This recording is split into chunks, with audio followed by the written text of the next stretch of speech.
নমস্কাৰ সকলোকে মই উন্নত ভিডিঅ'লৈ স্বাগতম জনাইছোঁ। এয়া ঘৰতে আজি পনীৰ বনাম বুলি ভাবিছিলোঁ। বজাৰৰ পৰা কিনি আনাতকৈ ঘৰতে পনীৰ বনাই খাওঁ। ঘৰতে যিহেতু গাখীৰ আছে তাৰ কাৰণে মই এইফালে 1 লিটাৰমান গাখীৰ বৈ দিছোঁ। আৰু পনীৰ বনাবক লাগি আমাক মোটামুটি লাগিব নেমু।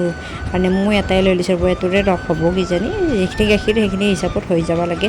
আৰু তাৰ কাৰণে মই নেমুটো ধুনীয়াকৈ ধুই লৈ একদম ফালি আৰু পিচ পিচকৈ কাটি লৈ নেমুৰ ৰসখিনি উলিয়াই ল'ব। আৰু ইয়াৰ পৰা মই নেমুৰ ৰসখিনি উলিয়াই লৈ গাখীৰখিনি ফাটাব লাগিব। বোলে আপোনালোকক দেখাই দিওঁ মই কেনেকৈনো পনীৰ বনালোঁ। আৰু কিনি আনাতকৈ 1000 হৈ যাব দিয়ক। আৰু ঘৰৰে পনীৰ আৰু গাখীৰ ইফালে মোৰ উতলি অহাক লাগি মই এইফালে বোলো বাতিখিনি অলপ ৰেডি কৰি ল'ম, কাৰণ পনীৰখিনি থ'ব লাগিল না। সেইকাৰণে পনীৰ থোৱাৰ কাৰণে মই এইফালে কাপোৰ এখন পাতি লৈছোঁ, ধুনীয়াকৈ এখন কটন কাপোৰ পাতি লৈছোঁ। ৰ'ব, আপোনালোকেও ঘৰত বনাইও খাব পাৰিব, এনেকৈ বনাই খাই যদি। তাৰপিছত এইফালে মই গাখীৰ কাৰণে থৈ কিনে তাৰপিছত এইফালে আমাৰ গাখীৰ এয়া উতলিবাৰ হৈছে আৰু উতলি অহা সময়ত লাগি মই এইফালে অলপমান লাৰি দিওঁ। তাৰ আগতে এইখন আপোনাক খন্তি দেখাই দিওঁ। ৰ'ব, এই খন্তিখন দেখছে না, ইমান টিকলি খন্তি লাৰি কিবা এটা ভাল লাগে। আৰু এইখন দি বেছিভাগে লাৰু, কিন্তু পুৰে অলপমান খাটা কাৰণে, তথাপিও লাৰি ভাল লাগে সৰু যি টিকলি। তাৰপিছত মই ইয়াৰ গাখীৰখিনি উতল অহাৰ পিছত এইফালে নেমু দি দিলোঁ। নেমুখিনি দিয়াৰ লগে লগে দেখছি না এয়া ফাটি আহিব ধৰিছে।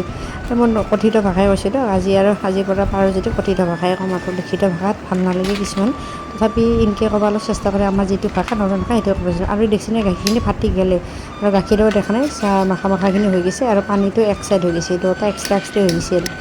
আৰু এইখিনি ফাটি হোৱাৰ পিছত আপোনালোকক দেখাই আছোঁ। ৰ'ব, এই যে মই পাতি লৈছিলোঁ ৰপালখিনি, এইখিনিতে এতিয়া মই কেৰাহীটোৰ পৰা চামনিখিনি মানে পনীৰখিনি বাকি ল'ম। গৰমেই আছে আৰু গৰমে গৰমে আপোনালোকে ভালকৈ সাৱধানে পাতি ল'ব। আৰু এইখিনি দেখছি না মোৰ গাখীৰো কম কাৰণে কম হৈছে, বেছিকৈ গাখীৰ হ'লে বেছি হ'ব। তাৰপিছত এইখিনি বনোৱাৰ পিছত মোৰ এইখিনি ৰেডি হৈয়ে গ'ল মোটামুটি পনীৰ। আৰু এইখিনি মই অলপমান ঠাণ্ডা পানী দি ধুই দিছোঁ। গৰম হৈ আছে না। তাৰপিছত এইখিনি হোৱাৰ পিছত এয়া পাতকুটো আছে না, মানে পটা গুটিটো মই ইয়াতে হেঁচি দি থ'ম, যাতে পানীখিনি ভালকৈ ওলাই যায়। ওলাই যাবৰ কাৰণে এইখিনি মই থৈ দিছিলোঁ অলপ টাইমৰ কাৰণে। আৰু এইখিনি থোৱা হোৱাৰ পিছত মই এইফালে এয়া হৈয়ে গ'ল, অলপ টাইম থ'ব লাগিব, আধা ঘণ্টামান থৈ দিব আপোনালোকে। থোৱাৰ পিছত দেখিছেনে এয়া পনীৰ হৈয়ে গ'ল মোৰ ৰেডি। এয়া অলপমান হৈছে, দেখাত চাইজটো এনে হৈছে, অলপ ভালকৈ থৈ দিলে ধুনীয়া হ'ব। তথাপি আপোনালোকক দেখাই দিব কি ধুনীয়া পনীৰ হৈছে, দেখিছে ধুনীয়া একদম কোমল কোমল। আপোনালোকে বজাৰৰ নিচিনাই টেষ্ট পাব। আপোনালোকে বজাৰতটো খোৱাতকৈ এইটো খাই ঘৰত বনাই খালে বেছি ভাল পাব। আৰু এইখিনি আপোনালোকক সেইকাৰণে দেখুৱাই দিলোঁ। 1000 আমাৰ হৈ যাব কিবা কাৰণে মোটামুটি। গাখীৰ বেছি হ'লে পনীৰ বেছিকৈ হ'ব, আৰু গাখীৰ কম হ'লে পনীৰো কম হ'ব। তথাপি এই টুকুৰা দেখছি না কি ধুনীয়া হৈছে, ঢিলা ঢিলা টাইপৰ। আপোনালোকে ঘৰত সহজতে বনাই খাব পাৰিব।